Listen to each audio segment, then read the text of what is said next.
Assalamualaikum warahmatullahi wabarakatuh. Alhamdulillahirrabbilalamin. Wassalatu wassalamu ala asrafil anbiya'i wal mursalin wa imamil muttaqin wa ala alihi wa sahbihi ajma'in, amma ba'du.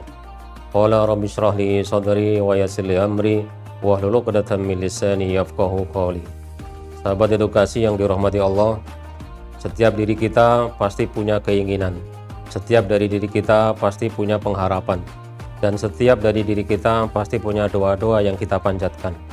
Akan tapi seringkali doa yang kita panjatkan belum dijabah oleh Allah sampai sekarang. Ada apakah gerangan? Ada satu kisah yang cukup menarik yang dapat kita ambil hikmahnya dari salah satu sahabat Nabi yang bernama Sa'ad bin Abi Waqqas radhiyallahu anhu. Sahabat ini memiliki banyak keistimewaan. Beliau adalah termasuk salah satu dari 10 sahabat Nabi yang dijamin masuk surga. Beliau termasuk orang yang mujahidin fi sabilillah, dan beliau termasuk asabiqunal awwalun yang pada saat itu masuk ke dalam Islam dalam usia 17 tahun.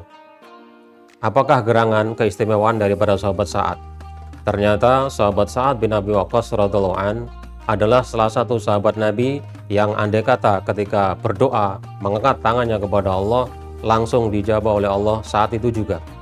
Banyak sekali kisah-kisah karomah doa-doa beliau yang termaktub di dalam kitab Jami'ul Karomatul Aulia karangan daripada Syekh Yusuf An-Nabhani, di mana itu banyak diceritakan bahwa ketika beliau berdoa kepada Allah pada saat itu juga langsung dijabah oleh Allah Subhanahu wa taala.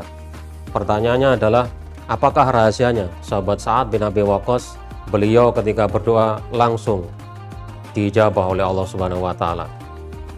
Hal ini ternyata diterangkan oleh Imam Az-Zahabi di dalam kitab beliau yang bernama Asyar A'lamul Nubala, di mana ternyata ada dua rahasia yang menjadikan doa sahabat Sa'ad bin Abi Waqqas dia kabulkan oleh Allah Subhanahu wa taala. Yang pertama, suatu hari Nabi Shallallahu alaihi wasallam pernah bersabda, "Ya Allah, kabulkanlah doa Sa'ad." Maka semenjak saat itu, ketika sahabat Sa'ad berdoa, langsung dijabah oleh Allah Subhanahu wa taala.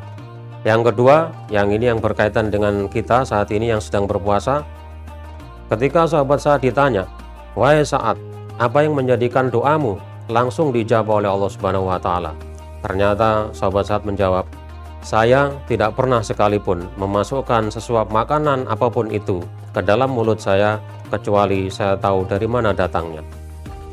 Artinya sahabat Sa'ad bin Abi Waqqas beliau tidak pernah memakan barang-barang yang haram.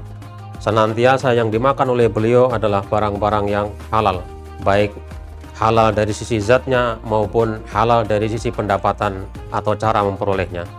Inilah menjadi rahasia daripada sahabat Sa'ad bin Abi Waqqas. Di dalam riwayat yang lain dikatakan bahwa ada seorang musafir, pakaiannya compang-camping, lusuh, berdebu, kemudian mengangkat tangannya berdoa kepada Allah, "Ya Rabb, ya Rabb." Ternyata tidak dijabah oleh Allah Subhanahu wa taala. Apakah gerangan yang terjadi? Padahal di hadis yang lain Nabi SAW bersabda, "Salasu da'awatin mujabatin mustajabatin." Ada 3 doa yang dijabah oleh Allah Subhanahu wa taala. Yang pertama, da'watu shaim, adalah doanya orang yang berpuasa. Yang kedua, da'watu musafir, doanya orang yang musafir. Yang ketiga adalah da'watu mazlum, doanya orang yang terdolimi.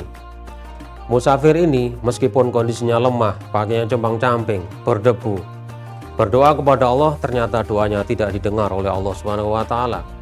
Ternyata makanan yang dia makan dan pakaian yang dia pakai didapatkan dari barang-barang yang haram.